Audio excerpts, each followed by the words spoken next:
इते मांखे ॿुधाईं त नेपाल जा भरिसां पोरियत जे घर खे बाहि लॻी वई, अल तल सड़ी रखी वियो आहे। ॻोठ ॿांभण में आरिफ बुर्दी जे घर अची मूंखे चुल्ह मां चणग उथण करे बाहि लॻी।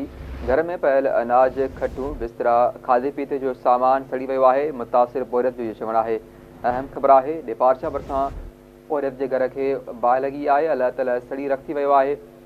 ॻोठ ॿांभण में आरिफ बुर्दी जे घर खे चुल्ह मां चणग उथण करे बाहि लॻी वई। घर में पयल अनाज, खटूं, बिस्तरा, खाधे पीते जो सामान सड़ी वियो आहे। मुतासिर पोरियत जो इहो चवणु आहे।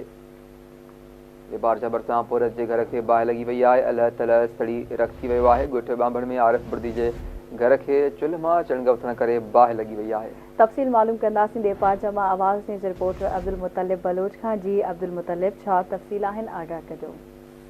जी बिल्कुलु, नेपाल जे ॻोठ ॿांभण जे रहवासी आरिफ बुर्दीअ जे खखावण घरनि खे बाहि लॻी वई आहे। बाहि लॻण सबबु अनाज, खटूं, हंध, बिस्तरा, खाधे पीते जो सामान ऐं रोक रक़म ऐं ॿियो सामान क़ीमती सड़ी रख थी वियो आहे। मुतासिरीन ख़ानदान जो चवणु आहे त बाहि लॻण करे घर समेत सभु कुझु सड़ी रख थी वियो आहे।